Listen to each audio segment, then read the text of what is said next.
Rabbi shrah li sadri wa yassir li amri wahlul 'uqdatam min lisani yafqahu qawli amma ba'd. Qala Allah Ta'ala A'udzu billahi minasy syaithanir rajim. Bismillahirrahmanirrahim. Wa'budullaha wa la tusyriku bihi syai'a wa bil walidaini ihsana wa bidhil qurba wal yatama wal masakin wa ibnis sabil wal jari dzil qurba wal jaril junub. Wa thumma qala Rasulullah sallallahu alaihi wasallam hurmatul jari 'alal jari ka hurmati ummihi. Shadaqallahul azim wa sadaqa rasulun nabiyyul karim. Ibu-ibu jamaah Majelis Ta'lim Nurus Salam yang saya banggakan, yang saya hormati, yang dimuliakan oleh Allah Subhanahu wa Ta'ala. Pertama, sudah barang tentu kita perbanyak syukur kita kepada Allah Subhanahu wa Ta'ala. Meskipun hari ini dan beberapa hari terasa begitu panas membakar kulit kita, yang melunturkan bedak-bedak kita, ya kan? Tapi ini adalah merupakan karunia dan rahmat Allah atau kasih sayang Allah. Sebab di Indonesia secara umum masih diberikan dua iklim, yakni panas dan apa lagi? Habis panas, hujan ya. Dan siang harinya terjadi masih antara 12 jam siang, 12 jam malam. Ada enggak? Ada di negara yang lain, di negeri yang lain, yang ternyata konon katanya, Bu, itu siangnya atau juga malamnya dalam 1 tahun hanya jumpa 2 atau 3 kali. Itu kayak mana itu? Iya, Bu. Katanya seperti itu. Konon ceritanya dia ada di satu negara atau beberapa negara yang jumpa siangnya itu atau malamnya hanya beberapa, dalam 1 tahun itu hanya mungkin 2 atau 3 kali. Dan itu di daerah mungkin daerah-daerah kutub dan segala macamnya begitu.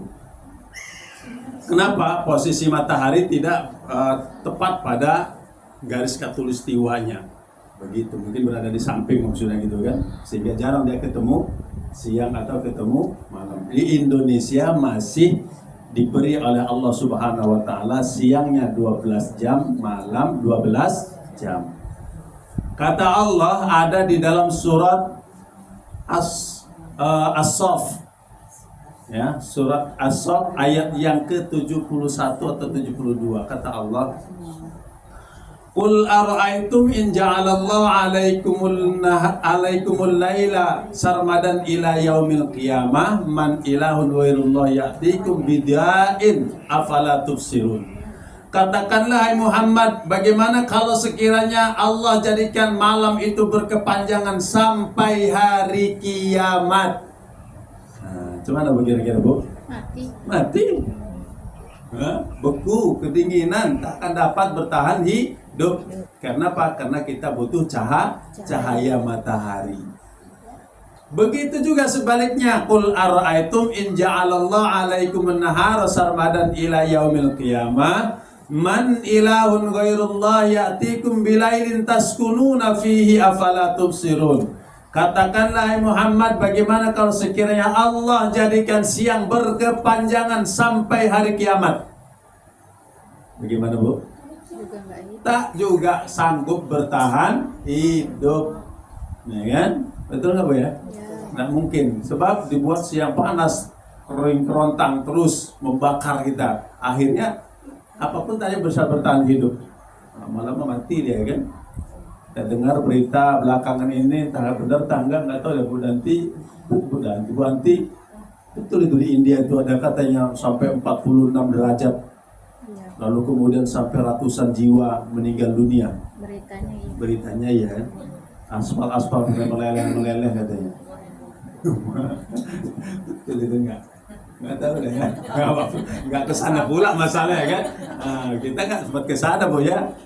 Itu dia. Tapi itu mungkin saja suatu waktu akan Allah jadikan seperti itu, dan itu menjadi salah satu tanda-tanda kiamat nanti. Pada akhirnya kemudian matahari pun terbit dari mana? Barat. Nah, itu sudah akan terjadi tanda kiamat sudah dekat. Nah, ternyata wa mir rahmatihi, dengan sebab rahmat dan kasih sayang Allah lah, ja'ala lakumul laila wan nahara litaskunu fihi wa litabtagu min fadlihi wa la'allakum tashkurun. Allah jadikan malam untuk istirahat, Allah jadikan siang untuk bekerja, wa la'allakum tashkurun, supaya kalian pandai bersyukur. Berarti kita walaupun diberi panas tetap alhamdulillah, diberi malam, beri dingin tetap alhamdulillah. Kadang kan cenderung kita kan banyak ngomelnya kan, aduh hujan terus, aduh pakaian nggak kering dah 3 hari 4 hari nggak kering, mau pakai apa lagi, mau pergi kerjanya kan, gitu cenderung manusia ya, betul Bu?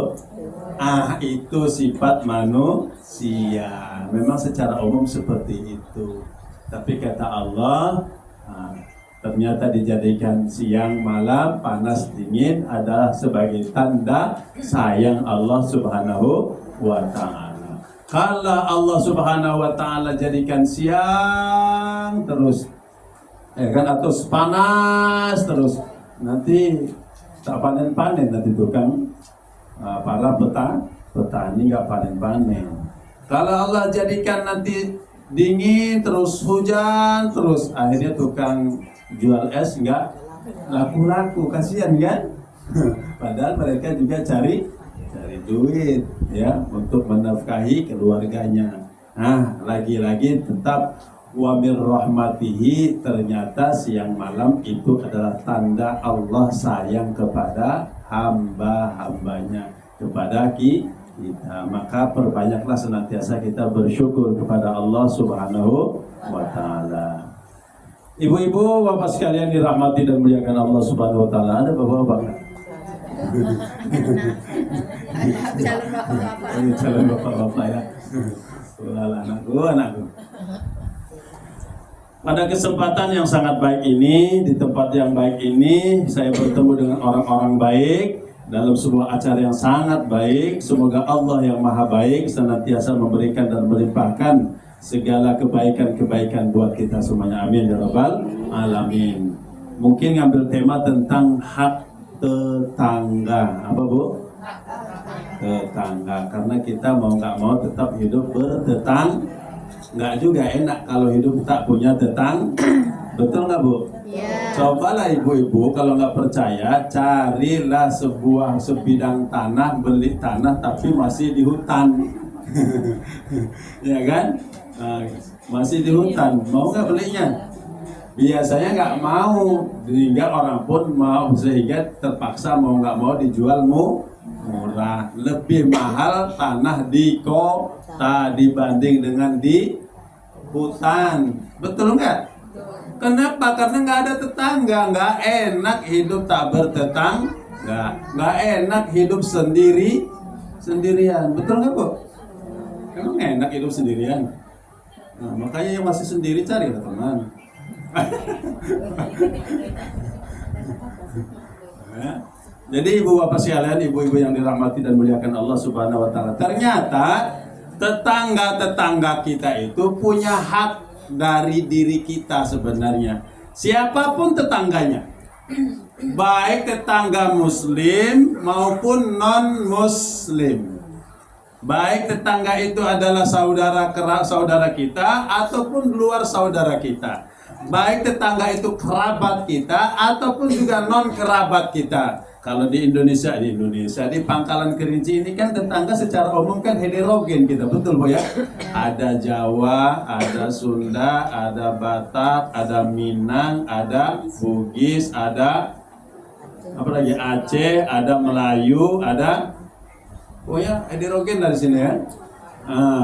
Di Pangkalan Kerinci, yang secara umum orang Batak nggak ada hubungan saudara dengan orang Jawa. Nggak secara umum orang Minang nggak ada hubungan darah dengan orang Orang Melayu mungkin masih ada lah, Minang dengan Melayu agak ada sedikit-sedikit mungkin seperti itu kan, secara umum. Tapi kata Allah subhanahu dalam sebuah hadis Rasulullah Sallallahu Alaihi Wasallam disebutkan al-jaru salah satun, bahwa tetangga itu ada 3. Berapa Bu? 3. Saya bukan nyebutkan berarti pilih nomor 3, enggak, belum. Belum ya. Nah, ya, bahwa tetangga itu ada 3. Pertama, lahu hak, salah satu hukukin, dia punya 3 hak. Ya, yang kedua lahu haqqani, dia punya 2 hak. Yang ketiga lahu haqqun wahidun minka. Yang ketiga dia punya 1 hak dari kita semuanya. Jadi ada 3 tetangga tuh Bu. Yang pertama punya 3 hak.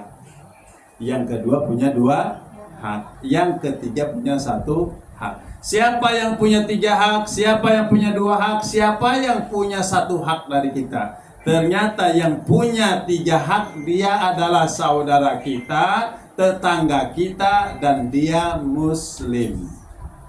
Dia punya hak sebagai saudara, punya hak sebagai muslim. Kalau sebagai muslim dia punya hak apa itu? Ya, hakul muslimi alal muslimi sittun. Hak seorang muslim terhadap muslim yang lainnya ada 6. Salah satu, idza laqaitahu fasallimhu. Kalau kalian jumpa ucapkan Nah, itu dia. Kalau non muslim enggak boleh. Ya Bu ya. Halo bro, assalamualaikum. Enggak boleh. Saking akrab dekatnya dengan dia enggak boleh juga. Biasa aja dah, say hello aja. Hello friend, apa kabar? How are you? Gitu aja, enggak apa-apa. Nah, tapi kalau sama muslim mesti assalamualaikum kalau sesama muslim. Nah, itu dia ya. Termasuk diantaranya kalau marid, sakit maksudnya dijenguk. Kalau dia meninggal ditunaikan haknya fardu kifayah. Kalau dia mengundang kita tunaikan undangannya. Begitu kalau hak sesama muslim. Dia punya hak sebagai saudara. Ya misalnya saudara kandung, ini segala macamnya, paman, bibi dan segala macam itu punya hak sebagai saudara. Kemudian dia punya hak sebagai tetangga. Bu ya, kalau punya kita tetangga, dia tetap harus dihormati, tetap harus dilindungi, tetap harus disambangi, tetap harus disayangi.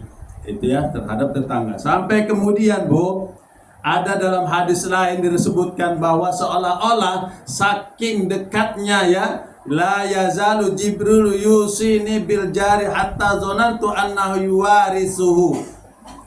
Jibril selalu berpesan kepadaku, kepada Nabi Muhammad mengenai tetangga, sehingga aku menyangka bahwa tetangga itu akan diberi hak waris. Nah, ya Bu ya, seolah-olah, tapi tetangga tidak punya hak waris.